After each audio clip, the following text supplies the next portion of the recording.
Hey, what's up guys? Super Milesio here. Yes, it is really me, even though my hair is now longer than the line at Hattie B's. And a side note, it's probably not worth the wait. And I'm talking about the fried chicken, not my hair. When I was but a wee young lad, my family took a trip to the Big Chat. That's what we call Chattanooga, where I come from. One of the places we visited was the Creative Discovery Museum. And admittedly, most of the museum is geared towards children and honestly kind of forgettable, but there was one room that stood out to me for years, and I wasn't even sure if it was real or not, or just some fever dream I had. But no, it's real, and it looks like this. Now, the video really doesn't do it justice, but you can see what's going on here. A series of 3D sculptures animated by a strobe light, starting with the bird, which flies out of the painting, turns into a pair of hands, which then turns into a light bulb that spirals into the ceiling in a never-ending loop. I can't even describe to you how mesmerizing this is in person. I probably spent half an hour in this room and could have spent longer. In fact, I'd recommend going to Chattanooga just to see this one exhibit. Although, like I said, most of this museum is for a younger audience, so if you do go, I'd suggest you bring a couple children with you. Preferably your own. For whatever reason, late last year, I had a random memory of this room, and I kind of became obsessed with it. I started doing some research, and I found out that this type of sculpture actually has a name. It's called a Barsamian sculpture, named after Gregory Barsamian, who actually made the one you just saw. Furthermore, I learned that the fundamental idea of this type of sculpture is known as a zoetrope, something that dates back to Victorian times, but nowadays you can find artists making 3D zoetropes much like Barsamian's, only typically on a much smaller scale. So naturally I thought, what a fun idea. I'm currently neck deep in my engineering major, so it would actually be a pretty relevant project, and it also speaks to my artistic side. Also, naturally, I had everything planned and ordered, and then I put it off for several months while all the parts sat in a box in the hallway. Everybody in this house loved that. In fact, I even recorded this entire intro back in October of last year, but since I took so long to get going, I figured I'd start over. Now, this is not meant to be a tutorial necessarily, but I will be going through just about everything from how a zoetrope works to how a 3D zoetrope works, and a step-by-step walkthrough of my plan and process of building it. I'll add some timestamps to this video so you can skip around to your heart's content. I'm creating a materials list of all the parts you'd need and a curated playlist of videos that I used during this process. You can find all of that in the description below, so you too can make one of these for yourself. Assuming this works. Let's go! So the zoetrope fundamentally works by arranging a bunch of individual frames of an animation and rotating them. Now, normally we'd just see a blurry mess, but if we somehow interrupt our view of the image, either by viewing it through thin slits or using a strobe at just the right frequency, we can erase the blurry parts and only see the animation. Our persistence of vision will fill in the gaps and fool the brain into thinking we're seeing a continuous image. The 3D zoetrope is notable, of course, because it's utilizing 3D models or sculptures rather than flat images, but the concept is the same. If you're interested in a more detailed explanation about any of these concepts, I left a couple background videos in the playlist, so be sure to check those out. I think it would be most beneficial to approach this project in several key steps. Step 1, we need some kind of motor to rotate the device, and we need to be able to program the speed of the motor to around 60 RPM, give or take. Step 2, we need to design and program some kind of stroboscope, that is, a strobe light where we can adjust the frequency of the flash to line up with the speed of the motor. Step 3, we need to design the housing for all of these components, the rotating disc, and some kind of base upon which to mount the motor.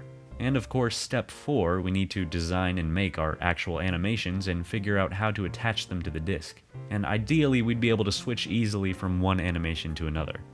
Now, I know that's a lot of steps, but stay with me. A couple notes: for all the programming things, I'll be using Arduino.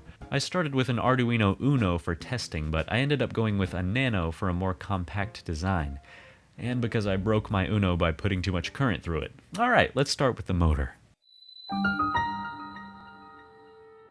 As you can imagine, there are many options when it comes to motors, each of which has a number of potential methods for controlling speed. As a relative novice, it was honestly a little overwhelming, but I did narrow it down to 2 specific criteria.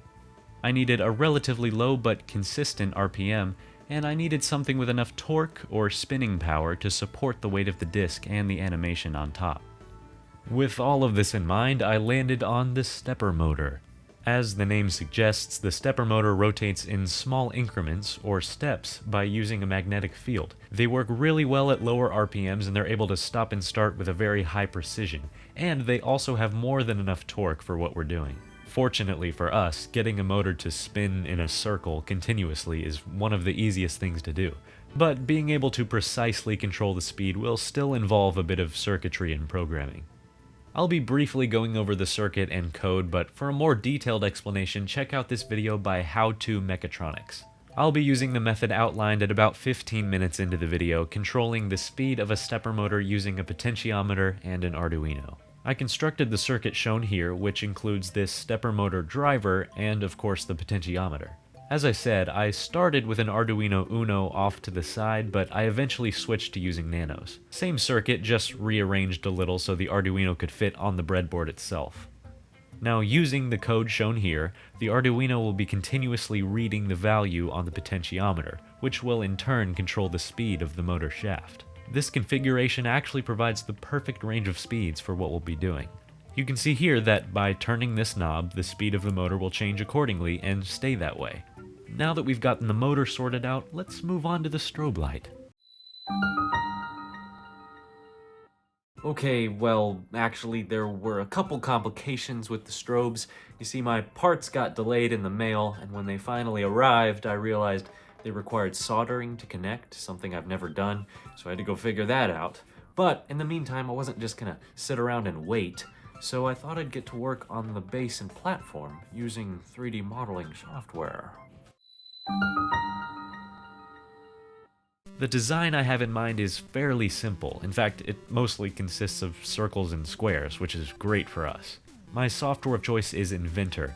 Engineering students at my university have free access to the Autodesk collection of softwares, and I happen to be most comfortable with Inventor, so there you go.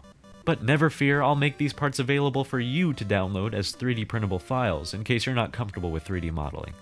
Of course, you'll still need to have access to a 3D printer, or you could make friends with someone who does. Just don't tell them you only like them for their 3D printer. It's tough to recover from that one. Luckily, the motor I bought came with some dimensions attached, so I can base my model on those. I designed a circular base with a cutout that would fit the motor inside, and I even made a little cutout for the cords to trail out. For the platform, I made a larger, thinner disc, 250 millimeters in diameter. On the bottom of the platform is a separate small cylinder within which I will mount on the motor. You'll see what I mean. On to printing. There were some complications. My printer really does not like to print large, flat things.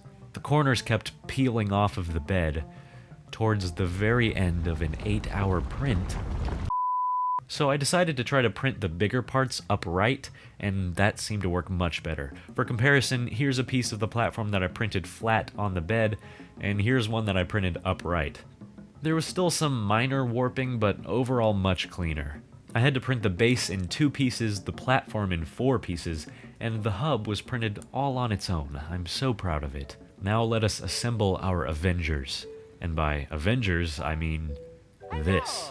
I started by sanding the edge faces of the base and platform pieces to try to get them more level. I probably could have gone further, but I only gave it a few passes before throwing in the towel. Alright, moment of truth. The motor fits perfectly. And this part goes on this part, give it a little flip or flop, I'm not partial, and there we have it. It's not perfectly level, but it's close enough for me, and therefore it's perfect. Now I hook up the motor with the circuit I've already built, and huzzah! It works. I think we're ready to tackle the real challenge, the most crucial element, the animation. Of course, not just any animation will do. Zoetrope animations should be short, easily readable, and cyclical, just like me. That is to say, it should be a loop. The last frame should lead right back into the first one. Generally speaking, we only have as many frames to work with as there are slices on the disc, and each frame should be more or less contained within its own slice. Now, I'm planning to make a 12-segment disc, so I just started brainstorming short little animations that could theoretically be around 12 frames long. I even sketched out a few while one of my professors was talking. I'm sure it wasn't that important. Since I don't have any experience with Blender or any comparable software, and I'm not the best sculptor, I decided to keep it fairly simple for my first few animations. That means, sadly, no phoenix flying towards the edge of the plate and then bursting into flames, falling to the ground in a pile of ash before resurfacing and taking flight again. Not yet, anyways. Let's go with a very simple one to start, a proof of concept, if you will. We'll go with a coin from Mario revolving in place like they do in the game. I found this coin model on Thingiverse and printed 12 of them. I cut out a circle of cardboard about 250 millimeters in diameter, just like the platform, and I covered the top with some blue construction paper. The coins get a nice coat of yellow paint, or 20 coats, I lost track. I divided the circle into 12 relatively equal segments by hand. It's just a prototype, it's fine. I roughly sketched out the position each coin should be so that it would make one full rotation in 12 frames. I used hot glue to hold them in place. Not the cleanest, but just like grass in the morning, it'll do. Now, I didn't mention this before, but you don't actually need a strobe light to view a zoetrope with a camera. If your frame rate is lined up with the rotation of the disc, you can achieve the same effect. In fact, it'll make for a cleaner video than if you tried to film with the strobe on. After quite a bit of searching, I found an app called Stroboscope that allows you to film at custom frame rates. The quality is not the highest, but for what it is, I'm fairly happy with it. If I've done this correctly, as I adjust this dial, you'll see the disc spin faster and faster until... boom! There it is. It works! Huzzah!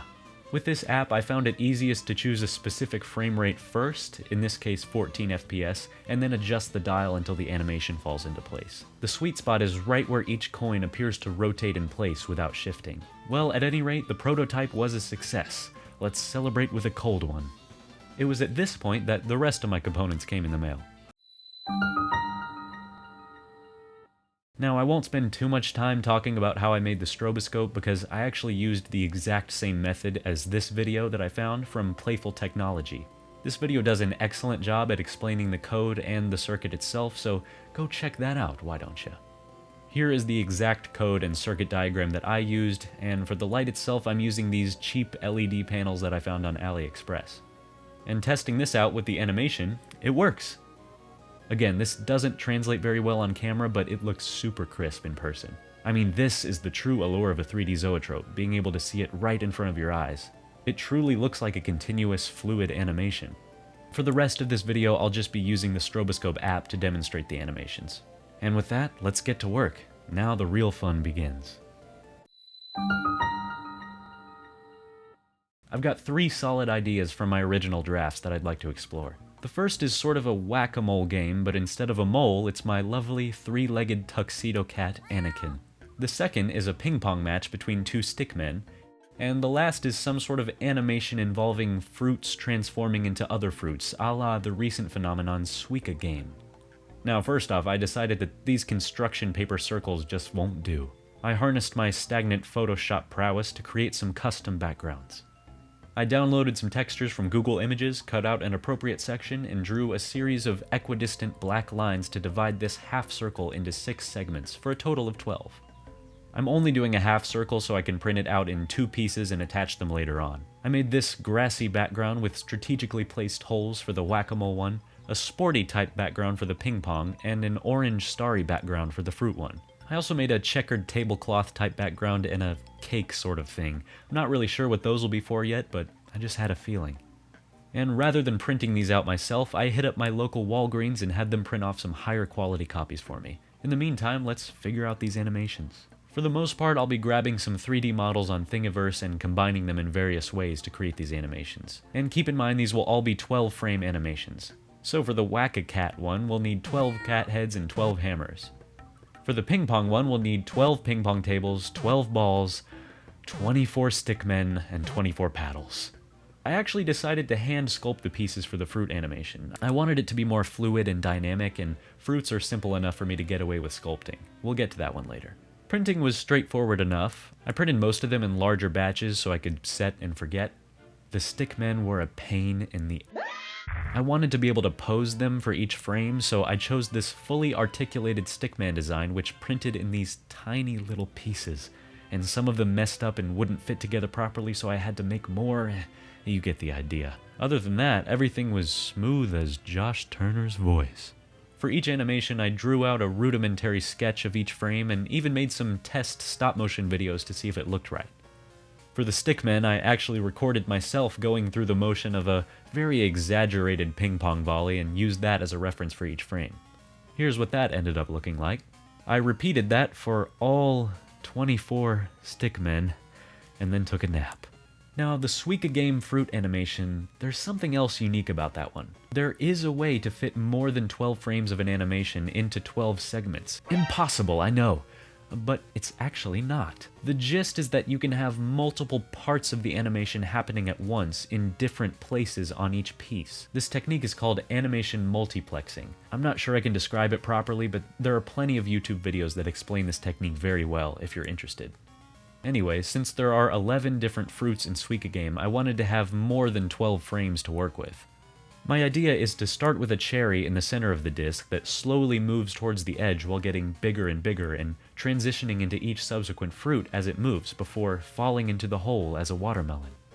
Again, if I spiral the fruits, I should be able to fit a 36-frame animation into this 12-segment disc, meaning it will take 3 full rotations to see the entire animation. I think it'll make a lot more sense when you see it, so bear with me. It's go time! I assembled the backgrounds just like before with a circle of cardboard as the base, but now I have these nice glossy backgrounds from Walgreens. Shout out to the Big W. I hand painted all the pieces. I then methodically glued each place in its piece. Strike that, reverse it. First using super glue and then reinforcing it with a slower curing Gorilla Glue. I had to get creative in a few places, like by using a saw to cut each cat head to the proper size to make it appear as if it was going inside the hole.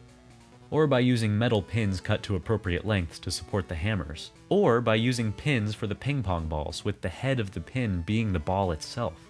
The ping pong animation as a whole was by far the most brutal to construct. I don't even really feel like I need to explain why. The fruit one, aside from containing the most frames, was actually not too bad, and I really loved the colors and shapes I was able to achieve. But anyways, I think it's time to test all these guys out, and I think we should give them each a name as well. Behold! The Banker's Dozen. The Endless Deuce. The Bonka Boyo. The Suika Factory.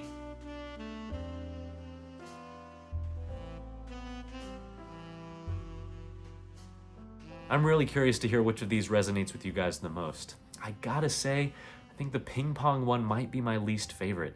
It's just a little bit too busy, especially the blue guys. I think I really underestimated how much space up with which everything would take. I still like it, but especially given how much time it took, I probably wouldn't make that one again. Again, I really love the colors and the fluidity of the Suika one, and who doesn't love whacking cats? Well guys, that's about all I got for you today. Unless... As some of you know, I am an engineering student and I'm currently taking a class called Digital Circuits, and it just so happens that this zoetrope fulfills all of the criteria for our final project in this course. It's like it was meant to be.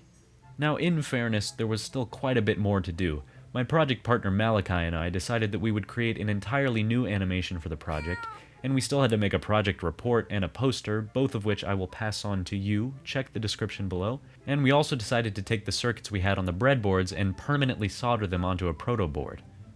This was a huge improvement, and I could finally carry this thing around without worrying about all the wires coming loose. Now, before we talk about what animation we decided to make, I feel that it's only right that I introduce you guys to someone. I think it's about time he made himself known on this channel. He can't stay low-key forever. I keep telling him that. Can you at least wait till I'm finished talking? Guys, this is DJ Grape Ape Smuckerton, but he'll respond to anything from DJ to Grape to Ape to Grape Ape to Smucks to Smuckers to all right, that's enough. I guess you could say we were inspired by Smucks over here, so I'll let him take it away. So we wanted to make a zoetrope with me in it, because why wouldn't you?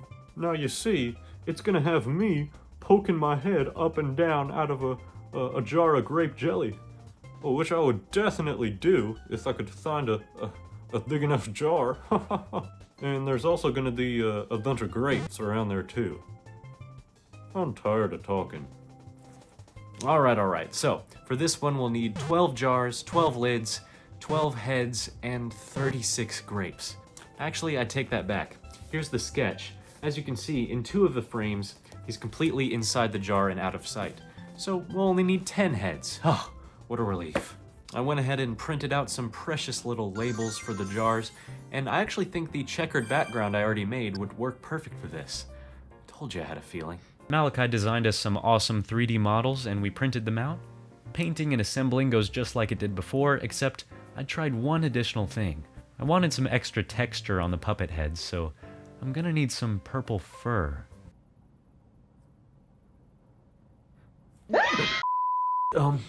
I bought some purple fur online, okay? No puppets were harmed. At least I don't think so. I don't know how this fur is sourced. I painted a base coat of purple on the heads, put some spray adhesive on them, and threw them into a bowl and shook it like a Polaroid picture, whatever that is. After trimming the excess, I was left with 10 puppet heads, each with an adequately hairy visage. Alright guys, this is getting really boring, so let's cut right to the greats. I mean Chase. So we built the Zoonatron, and it worked! And I gotta say, that is one handsome fella. Unlike this guy. Well, he's not wrong. This was the animation that we presented at MechTech, and it was a resounding success. But I would say that regardless, wouldn't I? Again, if you want to take a closer look at our project report or poster, I'll set up a link in the description, so go crazy. Well guys, I think I'll leave it at that for now. Thanks for watching. It's been a lot of fun and certainly a learning experience. I'll just leave you with some final glamour shots and we'll call it a day. See you soon. Peace out.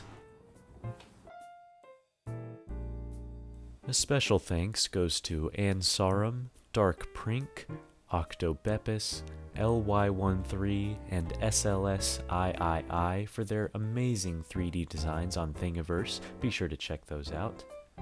Once again, you can find a materials list and a Zoetrope playlist in the description below. Feel free to take full advantage of that. I will see you all very soon. Peace out.